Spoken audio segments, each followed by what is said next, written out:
You're welcome to Let's Talk. We should sit down and talk. We need to sit down and talk. How Nigeria corruption, how we're going to do our job.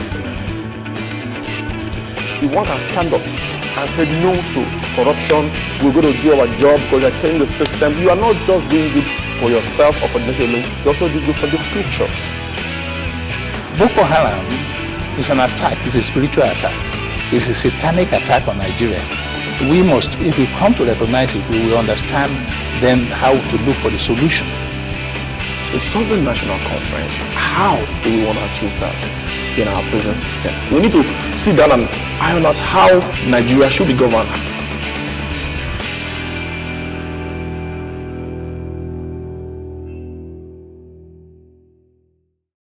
It's Let's Talk, and this is the place where we take a look at issues, crucial issues like right now, tackling the nation, both home, abroad, but this time the story is domiciled at home. And what we'll be taking a look at today on Let's Talk is Nigeria, analyzing the Ogoni Self-Government Declaration.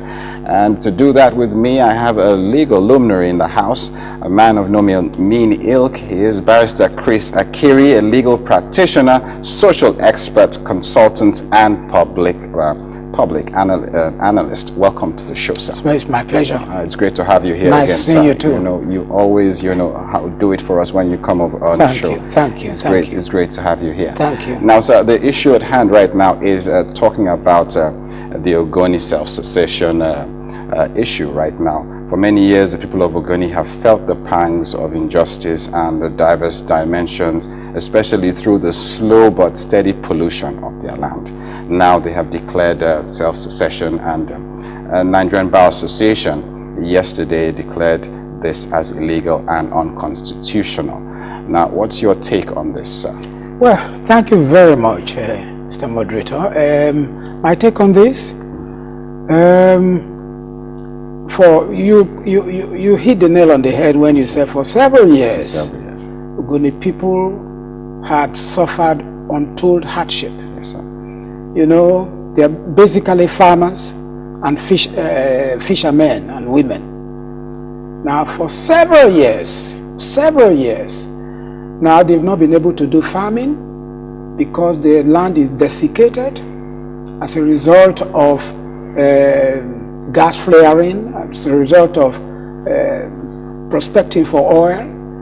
The rivers are polluted, and there is no fishing. The whole livelihood of the people. The whole livelihood of the people is gone. So there is no fishing, there is no farming. So the people are almost dead. They have been slaves in their land for several years.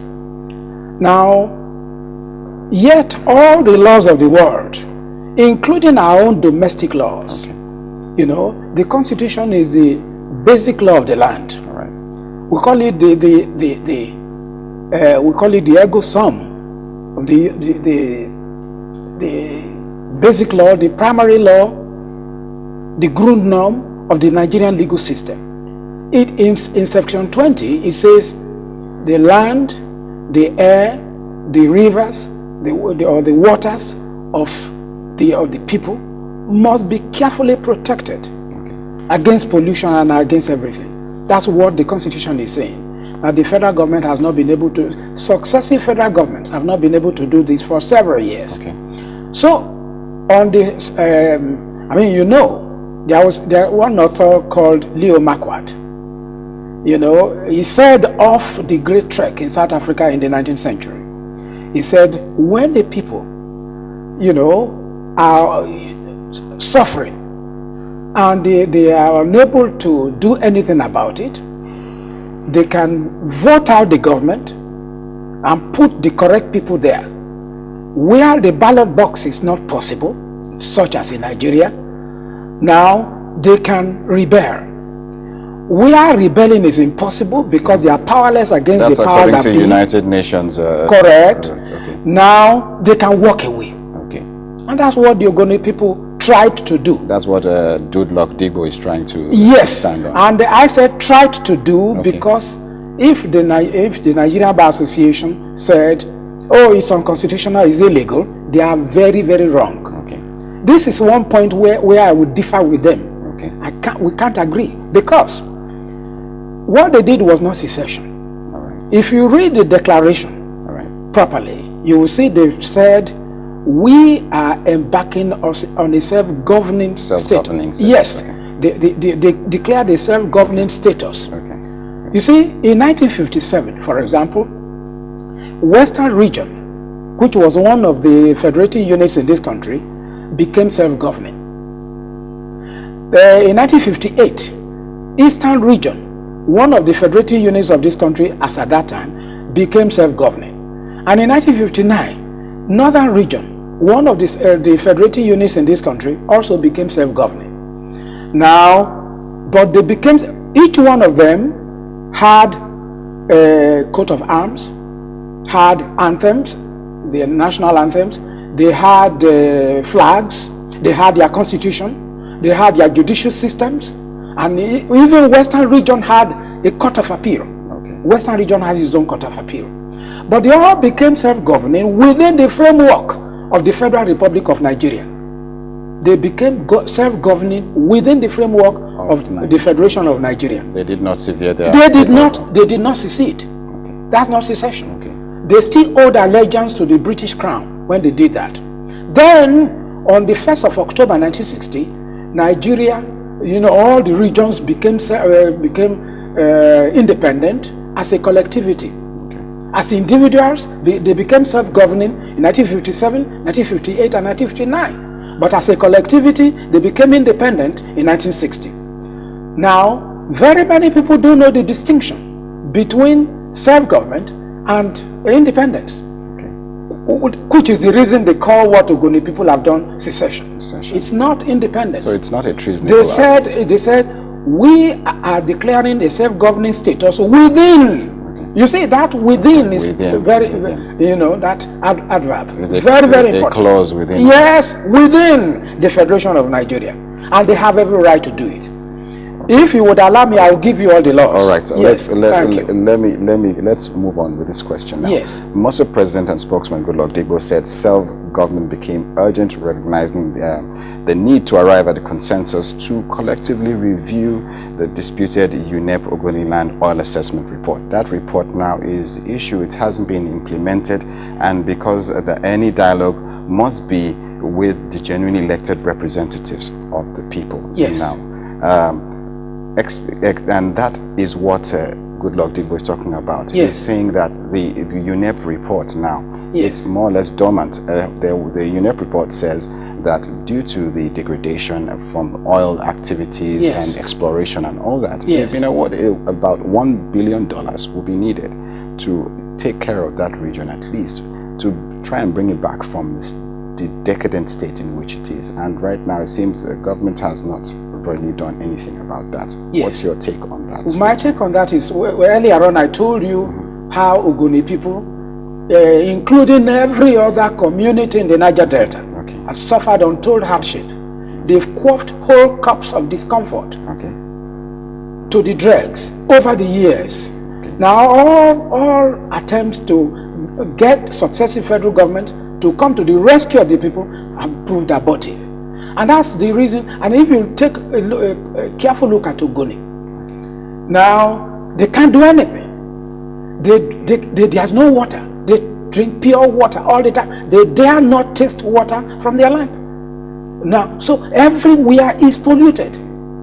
They walk on oil. They walk on oil everywhere, on the streets, everywhere, in the rivers, in the bush. Like I told you, there is no famine. So there was need for the United Nations to intervene.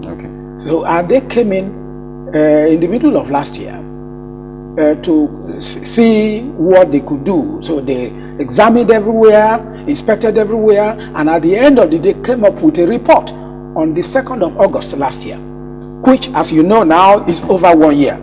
Between August last year and August this year, nothing was done. Nothing was done. So you want to show us what gives Goodluck Degbo most of the legitimacy to yes, like I told you, the Constitution of Nigeria may be saying, Section 2 of the Constitution of Nigeria says Nigeria is an indivisible united nation. It's indivisible. Yes, it's indivisible, but it's subject to certain criteria. The criteria must be the people have the right to govern themselves. Now you must maintain, there must be equity, there must be justice. You don't give them whole cups of discomfort to quaff, to the dregs. No, you don't do that. If you do that, they have the right to determine how they live politically, socio-culturally, and economically. Now, so you see, and the laws, you take a look at Article 1, Articles 1 and 55 of the United Nations Charter. I mean, this is it. Nigeria is a signatory to this charter, to the United Nations, a big signatory. And you are bound to respect, you are bound to protect these laws. Okay. Article 1 says, to maintain international peace and security, and to that end, to take effective collective measures for the prevention and removal of threats to the peace and for the expression of aggression and other breaches of the peace, and so on and so forth. But then subsection 2 now says, forcefully, to develop friendly relations among nations based on respect for the principle of equal rights and self-determination of peoples, and to take other appropriate measures to strengthen universal peace. There must be equality, there must be justice in the system, and you must give an allowance for self-determination. Now, the African Charter on Human and People's Rights, now which has been domesticated as Cap 10, Laws of the Federation of Nigeria 1990, which is on all fours with Laws of the Federation of Nigeria 2004. If you read Section 20, it says this is African Charter, not even the United Nations, African Charter on Human Rights, and you know Nigeria is a big signatory to this. It says all peoples shall have right to existence. They shall have the unquestionable and inalienable right to self-determination. They shall freely determine their political status and shall pursue their economic and social development according to the policy they have freely chosen. Within the confines of... Now, then, this is a body of the United Nations. It's called International Covenant on Civil and Political Rights. Now, Article 1 says categorically and unequivocally, it says all peoples have the right to self-determination. By virtue of that right, they freely determine their political status and freely pursue their economic, social, and cultural development, and so on and so forth. So, when all those are related to the Constitution of Nigeria, and you know Section 20 of this Constitution of Nigeria, take a look at what it says, and you will be baffled what has been happening to these people all over the years. Section 20 says, the state, that is the Nigerian state, that's the central government, that's what they mean by this state. The state shall protect and improve the environment and safeguard the water, air, and land, forest, and wildlife of Nigeria. Now, these are the laws. Now, if the laws are like this, tell me, I mean, if they are honored more in the breach than in the observance for well over half a century, what option is open to the people? So, in essence, based on what is on ground, yes, they have a legitimate. They have their sole legitimate. You see, it has been debated at the United Nations level that this principle of self-determination has to do with one or two areas, because there are two types of self-determination: external and internal. Internal self-determination is this self-government thing that we're talking about. Now, external self-determination is when you secede and you are no longer part of the country. That's external. So there has been this long debate among savants in the United Nations as to whether this principle affects relates to external self-determination. Do you understand what I'm saying? You know, there has been this debate among savants in the United Nations as to whether this principle of self-determination relates to external self-determination. You know, does it relate to that one or only to internal self-determination? Now, quite a number of people have said, no, it's only internal self-determination, like self-government. And if you say it relates only to internal self-determination, that's precisely what Ogoni has done. They have not seceded from Nigeria. It is only Bakassi that has seceded from Nigeria. Yes, and you know, you and I know that Bakassi, we don't have any right to make noise about Bakassi because it is no longer part of Nigeria.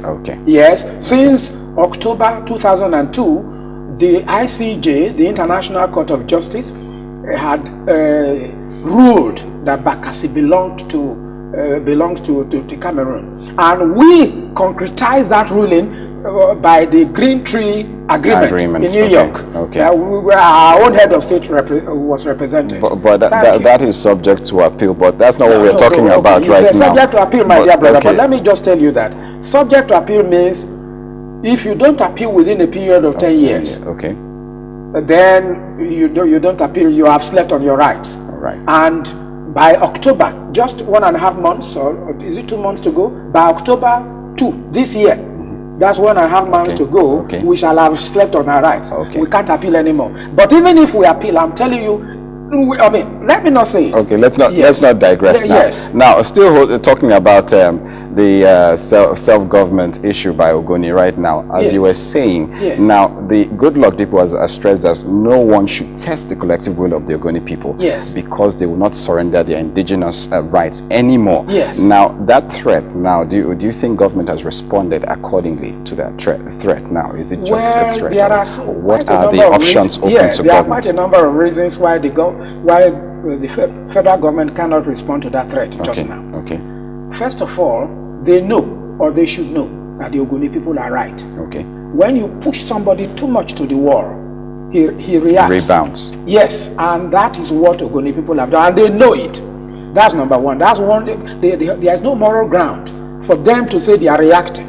Number two, why if they reaction would mean some kind of violence. Is that also deploying armed forces to the area to kill the people? Is that also? But why would they now kill Ogoni people when they are straining at Boko Haram? I mean, you are not able to kill Boko Haram that is causing deaths every day in Nigeria, causing the dismemberment of this country. You can see it with half an eye that there is danger in the land. Everybody in the whole world, you know, Clinton came a few days ago and told us the problem that we have, that even the Nigerian military alone couldn't handle this Boko Haram thing by ourselves. So there is a problem there. If now you know this man is finding a hard put to it. The president of this country is finding a hard put to it to deal with the Boko Haram crisis. Now, anybody who eggs on the president to go to Ogoni, to deploy the military to Ogoni land, must be sick. Would be telling the president, okay, fight battles in two fronts. Two disparate fronts. One in the north, one in the south. At the end of the day, you will lose it too. And you don't. So he had better concentrate on this Boko Haram thing and leave poor innocent people to enjoy their freedom. Especially these are his people. Yes, these are his people, but not just because they are his people. And those people egging him on would say, oh yeah, your people are now misbehaving. Go and attack them too. That's what they would be talking about. They wouldn't see the difference. Because if you please outsiders, you must think about after your term. Yes, where are you going to retire? They are saying nobody should use any violence on Boko Haram people. But then you go and attack Ogoni people now. They are by diverting the attention of the president. That would be unfair. Those are the two major reasons why the government cannot react now. One moral, the other one strategic. Yes. Does this render the House of Representatives representing the Ogoni people useless? Does it render them ineffective? Yes, I think Dr. Goodluck Digbo said that much, that he apologized to them, that we are sorry, about, is it 56 or 86 members who are in government now may be rendered useless for now, but it's only for a time. They should understand that it's only for a time. the people have to settle down and choose their own people.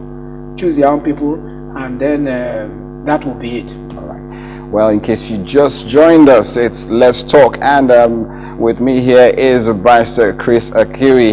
We've been talking about Nigeria analyzing the Ogoni self-government declaration, and it is a very, very crucial issue at this point in time. And we've been going on talking about it, and Barrister Akiri has been shedding some light on the issue, and I hope you have been watching. Now, going on this issue, sir, the Ogoni people now, in terms of their self-government they are declaring, do you think that this will encourage other agitations in other areas, causing splinter, groups? Well, wonderful question, wonderful question. If you didn't ask that question, I would have prompted you to ask it. You see, yes, it's a good thing. As far as I'm concerned, I'm very happy. Okay. I don't luxuriate in the balkanization of Nigeria. Okay. No, not as if I want it. But the problem is successive federal governments have cheated a whole region for over 50 years. Okay. That everybody in that region that thought, okay, our time has come, pick up the challenge, they pick up the gauntlet, and also declare their own self-governing status. Well, the better it will be for everybody, because you see, when we stay together like this, there seems to be some kind of complacency. Okay. We don't do anything but when you ginger up the government a bit, so I think it's good to ginger up the government the way Ogoni people have done. So in short, it's a wake-up call to the government It's right a wake-up call, because at the end of the day, so many analysts the United Nations have said where people have suffered untold hardships over the years, and there are no prospects that anything wonderful could happen in the foreseeable future, they have every right. A declaration of secession, even secession, could be legitimate. Okay. Oh yes. Okay. Now, a lot of analysts have said that self-declaration of self-governance has caught the government by surprise. Yes. Well, amongst other things, right now, let's go to the president's home, Bayelsa State now. Yes. Bayelsa State now, on August 8, rolled out its own flag, coat of arm, and anthem. Yes. Now, tell us what's the legal implication of this No legal implication whatsoever, quite unlike what the NBA, Nigerian Bar Association, is saying. No legal implication whatsoever. They are so right in doing what they did, because Osun State, under this man, is it Aregbesola or something? Okay, yes, Ralph. They have Ralph Aregbesola. Yes. They have their own flag. They have their own anthem. They have their own coat of arms. Lagos State. Have you seen their coat of arms before? In fact, when you see it, you can recognize it with half an eye. It's there. They have all these things. But so many other states in the western state, former western region, have all these things. They don't want. You see, if you are active and you know where you are going and you want to help the people, you don't wait for the center all the time. And there is nowhere in the Constitution where they say you should not have your coat of arms, you should not have your anthem, you should not have your this thing. It's only when it is expressly written down there that if anybody does it, then you will say it's unconstitutional. Where it is not in the Constitution, where the Constitution is not saying this thing is forbidden, if anybody does it, you can't say it's unconstitutional. You could say it's illegal, maybe it's offending against some other laws, but there is no such law. So I would have told you if there is. So in essence, it's healthy for governance right now, what is happening in terms of all these things coming up. Yes. It's healthy, keeps the government on their toes. Yeah, keep the government, particularly the central government, on its toes. The central government. You see, because it's not good to depend on the doors coming from Abuja every month. At the end of every month, you go to Abuja under Section 162 of the Nigerian Constitution. You know, you're under the great powers of the federation account. You just go there and collect your dole, go back to your state, squander it.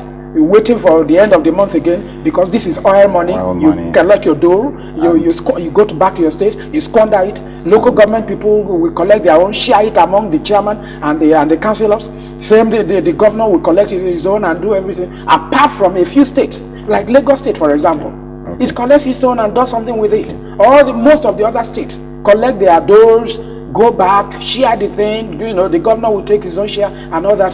Nothing gets done. So instead of looking up to the federal government Okay. Under the provisions of Section 162 of the Constitution of the Federal Republic of Nigeria, 1999, all of the time. And it is better for the states to stand on their own because what is their name? Federating units. Okay, that is. And a federating unit, all the federating units and the central government must share coordinate powers. Yes. None must be subordinate. Okay, okay. No, I don't know whether you knew Yeah, I that. understand. Okay, Yes, okay. they must share coordinate Coordinate powers. powers. None must be subordinate one to the other. Okay. So, And as you took the question right from my mouth, because I was going to say that all these agitations still points to what has been called over the years the true federalism. Yes. Must be Correct. the order of the day. Correct. Now, so in spite of all these things, now tell me, what do you think should be the way forward for these preset issues as you have analyzed? Right? well, the way forward, Yes. I have always said it everywhere, in these television houses, in the newspapers,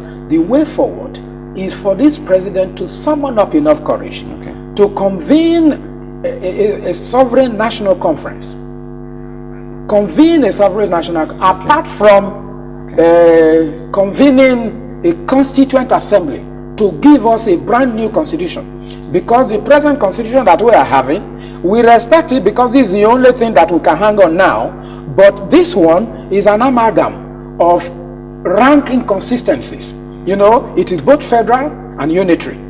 It is both secular and theocratic. It is both democratic and authoritarian. Okay. That's what this constitution is. Okay. So we are saying it's a relic of our sad of our sad military past. And we should do away with everything military from this constitution. Okay. And to do that is not a question of amending, we must review. And there is this yawning gap between amending a constitution and reviewing a constitution. We are saying let it be reviewed. That's give us a brand new constitution. They are saying no. So constitute. So you're saying you want a sovereign national sovereign national conference is different. Okay. But a constituent assembly will give us a brand new constitution. Yeah. The National Assembly people don't agree. They say, but we are Because here now. they say it will break up the country because it suspends the power of the federal government and therefore it becomes sovereign and therefore... No, but that sovereignty, their sovereignty, there are times you yield up some sovereignty in order to achieve something grand. You yield up your sovereignty for some time. It's just to a group that will work for 3 months. It's not as if, look, if you read section 14 of this constitution, it says sovereignty belongs to the people. To the people. Correct. It's not to the government or anything. Its sovereignty belongs to the people. It is this same government that will constitute those people that will have the sovereign right to fashion a new constitution. All right. That's Constituent Assembly. All Now, right. as to the Sovereign National Conference, they are to determine the structure of this country. Okay. You know, where if the North wants to go it alone, you know, and establish a theocracy, you know, complete with the Sharia system, and they want only the Sharia to govern their own country. If that's what they want, then let the country decide. Now and then there will not be a political dichotomy between the North and the South. Now, but where they say no, we can't. We live together. It's a beautiful country. We've been coming on since 1914, since January 1, 1914, and we've been. There are crises all over the place. No nation is completely bereft of crisis. So let's just go on. Religion we can set aside. Everybody should practice his own religion the way he. Yes. I beg your pardon, sir. Yes. I'll have to cut you short Yes, right I'm now. sorry. You know, anytime you come on the show, there's always so much little time. There's little time, you know, Yeah. because you Yeah, have so you much just in give me store. 3 hours So much Sunday. in store for us. You know, Yeah. I've really had a great time, and everything you said Yes. has been very, very, crucial to this issue right Yes. now. And as you have heard, viewers, guest on the show, Barrister Chris Akiri, is a legal luminary. He has bared his mind on the issue, and he says that government must summon the political will to bring all stakeholders to the table to discuss and take a stand, a positive stand on the issue, and make sure that everybody is ready to work together. Or if everybody doesn't want to work together, well, we should have options because, as he said, sovereignty belongs to the people. Now, that's all we can take on Let's Talk today. My name is Henry Williams, and I hope you had a wonderful time. Barrister, thank you very much for coming on the show. It's been wonderful. It's been great, and we must bring you back to finish what you started today. Thank you very much. Thank you, sir. Thank you. That's how we round off Let's Talk. You're welcome to Let's Talk. To sit down and talk. We need to sit down and talk. How Nigeria corruption, how we're going to do our job. We want to stand up and say no to corruption. We're going to do our job because you're telling the system you are not just doing good for yourself or for the nation, you also do good for the future. Boko Haram is an attack, it's a spiritual attack. It's a satanic attack on Nigeria. We must, if we come to recognize it, we will understand then how to look for the solution. The Sovereign National Conference, how do we want to achieve that in our present system? We need to sit down and iron out how Nigeria should be governed.